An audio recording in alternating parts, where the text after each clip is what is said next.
Mating-mati na nanggad ang kapaskuhan sa Daraga, Albay. Eksaktong alas 6 kaya kasubanggi kan magliwanag ang kahalabaan kan Rizal Street. Opisyal na kayang pinailawan kan lokal na gobyerno ang sa indang pig-orgulyong 2 kilometrong string of lights.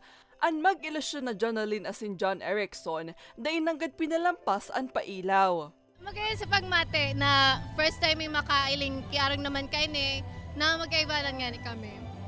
Ngayon lang po kami nagilingan, lipas kan 6 na bulan, kaya muya-muya man po magpasyar-pasyar po. Ang pamilya Romano naman, ugmaman sa nasaksihang pailaw. Ang ganda-ganda at ang saya-saya kasi nakita ng mga bata. Happy silang makita nila. Ang magbarkadang Cedric Asinino, Randolph asin Christian, feel na daa ang Christmas hulikan pailaw. Nag-serve po kami tapos nakita namin yung post ni Mayor. Kaya napag-isipan namin hintayin hanggang alas 5. Masaya po ate kasi ganito, sama-sama naman, magbabarkada, and then mga choir mates! Shout out! Taga Masbate po kami tapos gusto naming maka-witness ng bago dahil sa aming probinsya, hindi ganito yung mga programa na inihahandog sa amin.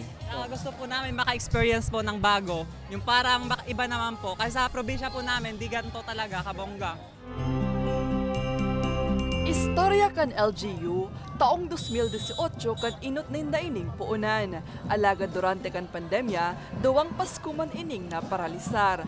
Ngunya na taon, sining kan mga nakapagdala na, dakula man ang sa indang namamati ang kaugmahan, huli taliwat na ining nagliwanag.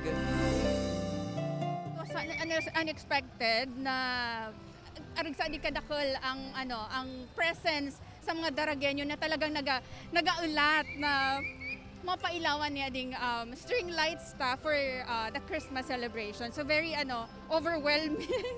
At the same time, syempre very happy kami sa local government unit. Obheto man daa kan string of lights na makapagtaong inspirasyon sa publiko. At least simple way na sa mga residentes, sa mga Daragenyo maging maugma for this for this Christmas. Mientras tanto, sigon sa Daraga Municipal Police Station, mayo man sindang naitalang anuman na insidente sa nasambit na aktibidad. Sa tuya pong ingatan ang sa tuyang mga gamit para zero incident po kita sa mga pickpocketing, sa mga gamit na nawawara, maging alerto po kita permi.